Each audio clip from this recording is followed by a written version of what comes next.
দেশের ৬টি জেলার উপর দিয়ে বয়ে যাচ্ছে মৃদু তাপপ্রবাহ, যা আপাতত কমার সম্ভাবনা নেই। আবহাওয়া অধিদপ্তরের পূর্বাভাস অনুযায়ী ফরিদপুর, রাজশাহী, ঈশ্বরদী, খুলনা, যশোর ও চুয়াডাঙ্গায় তাপমাত্রা বেড়ে গরম অনুভূত হচ্ছে এবং এই পরিস্থিতি আরও কিছুদিন অব্যাহত থাকতে পারে। শুক্রবার আবহাওয়া অধিদপ্তর প্রকাশিত পূর্বাভাসে বলা হয়েছে, লঘুচাপের বর্ধিত অংশ পশ্চিমবঙ্গ ও সংলগ্ন এলাকায় অবস্থান করছে, আর মৌসুমের স্বাভাবিক লঘুচাপ রয়েছে দক্ষিণ বঙ্গোপসাগরে।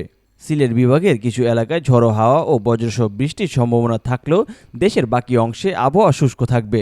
পরবর্তী ২৪ ঘন্টা সারা দেশে দিনের ও রাতের তাপমাত্রা প্রায় একই থাকবে।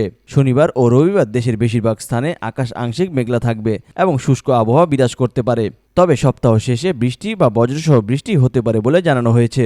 তীব্র গরমের ফলে রোজাদারদের জন্য এই আবহাওয়া চ্যালেঞ্জ হয়ে দাঁড়াতে পারে। তাপপ্রবাহের কারণে শরীর দ্রুত প্রাণীশূন্য হয়ে যেতে পারে, যা রোজাদারদের জন্য ঝুঁকিপূর্ণ।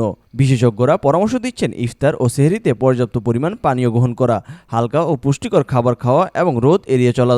বিশেষ করে যাদের দীর্ঘ সময় বাইরে কাজ করতে হয়, তাদের প্রচণ্ড রোদে সরাসরি না যাওয়ার পরামর্শ দেওয়া হচ্ছে। অতিরিক্ত গরমে মাথা ব্যথা, ক্লান্তি, হিটস্ট্রোকের মতো সমস্যা দেখা দিতে পারে। তাই চলমান তাপপ্রবাহে রোজাদারদের যতটা সম্ভব স্বাস্থ্যের যত্ন নেওয়া ও শরীরকে ঠান্ডা রাখার পরামর্শ দিচ্ছে বিশেষজ্ঞরা।